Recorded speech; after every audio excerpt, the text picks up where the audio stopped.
बोलो विष्णु भगवान लक्ष्मी माता की जय। श्री कृष्ण भगवान राधिका मैया की जय। आज मैं वैशाख मास महात्म्य अध्याय 11 सुनाती हूँ। अगर आपको अच्छा लगे तो लाइक शेयर सब्सक्राइब जरूर करिएगा। तदंतर राजा मैथिली पूछने लगा, हे महाराज, वैशाख के जो धर्म आपने वर्णन किए हैं वह बड़े सुलभ हैं और उनसे विष्णु भगवान प्रसन्न होकर तत्काल अर्थ कर्म काम मोक्ष प्रदान करते हैं। ऐसे वेद विहित धर्म संसार में ज्ञात नहीं है। यह क्या बात है, मुझसे कहिए।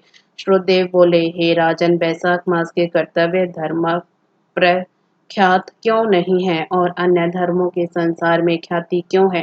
संसार में पुत्र पौत्र तथा धन संपत्ति सांसारिक भोगों के चाहने वाले मनुष्य बहुत हैं, इसलिए राजस और तामस धर्म संसार में प्रख्यात हैं। जो इच्छा रहित सात्विक धर्म सुख प्राप्ति कर विष्णु भगवान को प्रसन्न करने वाले हैं, वह पृथ्वी पर छिपाने योग्य है। इसका कारण बताता हूँ, सुनो।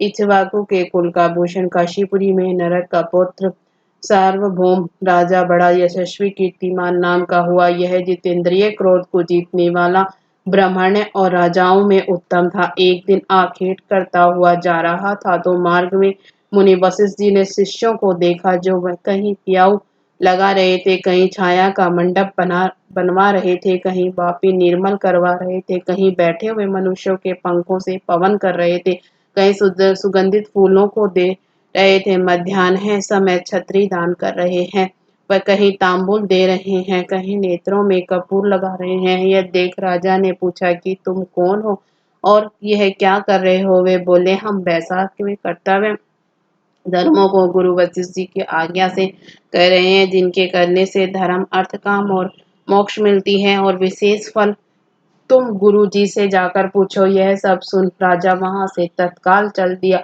और वशिष्ठ जी के आश्रम में पहुंचा। राजा गुरु वशिष्ठ जी को प्रणाम कर और वहां बैठ कहने लगा कि हे मुनीश्वर, मैंने मार्ग में आपके शिष्यों को शुभ कर्मों को करते देख उनसे पूछा कि यह क्या और क्यों किस फल के निमित्त कर रहे हो। तब उन्होंने मुझे आपके पास भेजा है और कहा कि हमें बताने का अवकाश नहीं, गुरु जी के पास जाओ। इसलिए मैं आपके पास आया हूँ कि आपसे इन धर्मों को सुनो। वशिष्ठ जी प्रसन्न हो कहने लगे, हे राजन, वैशाख मास में प्रातःकाल स्नान कर विष्णु भगवान का विधि पूर्वक प्रेम से पूजन कर दान करें और ब्राह्मणों की सेवा करें। ऐसा करने से जगन्नाथ भगवान प्रसन्न होते हैं। इसलिए तुम अपने राज्य में भी जो कोई वैशाख धर्मों को ना करे उसे दंड दो।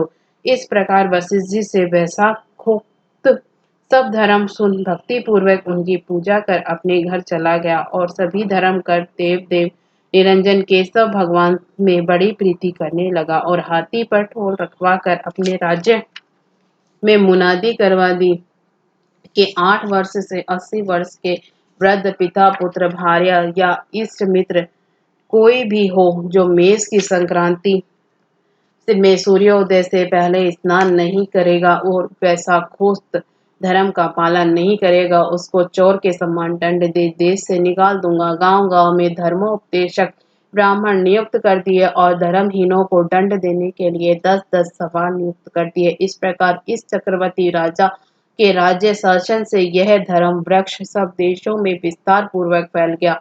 जो मनुष्य प्रमाद से भी इस राजा के नगरों में मर जाते थे, उनको निसंदेह विष्णु लोक प्राप्त होता था और यमलोक नहीं जाते थे, जिससे चित्रगुप्त को लिखने के लिए कुछ काम न रहा। सभी पापी लोगों से नरक खाली हो गया। तब नारद जी धर्मराज के पास जाकर बोले, हे राजन, नरक के में पहले जैसे हाहाकार शब्द आप सुनाई नहीं देते। खोटे कर्म करने वाले माया और धम्म से भरे हुए पापी मनुष्य तुम्हारे लोक में क्यों नहीं आते और चित्रगुप्त भी हाथ पर हाथ धरे बैठे हैं, इसका क्या कारण है। तब धर्मराज बोले, हे नारद, आजकल पृथ्वी पर राजा हषिकेश पुराण पुरुषोत्तम का बड़ा भक्त है। उसने अपने देश भर में मुनादी करा दी है कि सब छोटे बड़े बूढ़े मेष की संक्रांति में वैशाख मास के धर्म का पालन करें। उल्लंघन करने पर दंड के भागी होंगे, जिसके भय से वहां की प्रजा के लोग वैशाख के धर्मों का पालन करते हैं। इस कारण उनका मेरे लोक में आने का मार्ग बंद हो गया है और सब हत्यादि पापों से छूटकर सीधे विष्णु पद को प्राप्त होते हैं। इसलिए मैं उस महाबली से युद्ध कर उसे मारूंगा।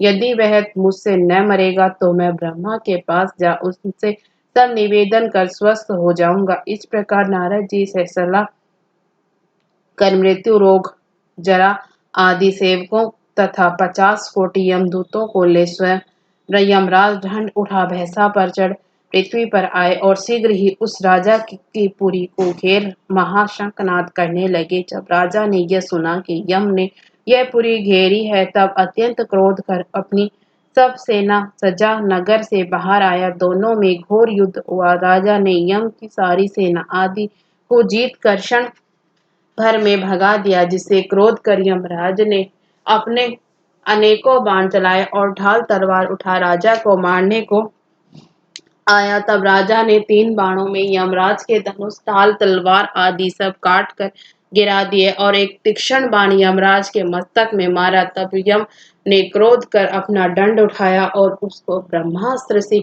अभिमंत्रित कर राजा के ऊपर छोड़ दिया। यह देख विष्णु भगवान ने अपने भक्त की रक्षा के लिए सुदर्शन चक्र छोड़ा, जो रण में ब्रह्मास्त्र का निवारण कर यम को मारने को उद्यत हुआ। तब राजा सुदर्शन चक्र को नमस्कार कर स्तुति करने लगा कि इस यम की रक्षा करिए। तब सुदर्शन चक्र राजा की स्तुति करने पर बैकुंठ को चला गया और यम बहुत उदास हो ब्रह्मा जी के पास गया, जहाँ लोकपाल और दिक्पाल बैठे उपासना कर रहे थे। उसने देखा चारों इतिहास पुराण शरीर धारण कर रहे हैं। नदी सरोवर मूर्तिमान विराजमान है। पीपल आदि सभी वृक्ष खड़े हैं। बापी कुआ, तालाब और पर्वत सब मूर्तिमान है। नित्य दिन रात, पक्ष मास, कला, काष्ठा, निषेध, ऋतु, अयन, युग, संकल्प, विकल्प, निमेष, उन्मेष, ऋक्ष, योग, करण, पूर्णिमा, अमावस्या, सुख दुख, ये लाभ अलाभ, जय अजय, सत्वगुण, रजोगुण, तमोगुण, शांत मूड, अतिकोर,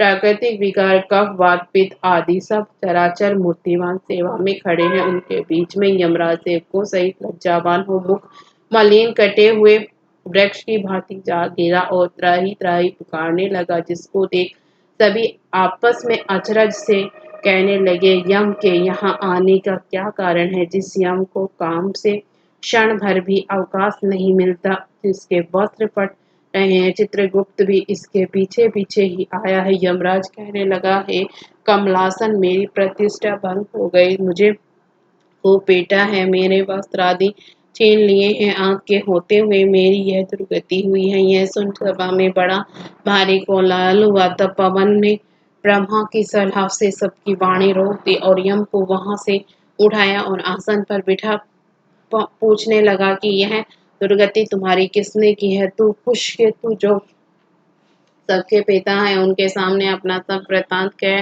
वह तुम्हारे हृदयस्थ दुख को दूर करेंगे। तब पवन के कहने पर यमराज कुशकेतु के पुत्र के मुख की ओर देख बड़े दीन स्वर और गदगद वाणी से सत्य सत्य बताने लगा। इसके साथ ही 11वां अध्याय समाप्त हुआ।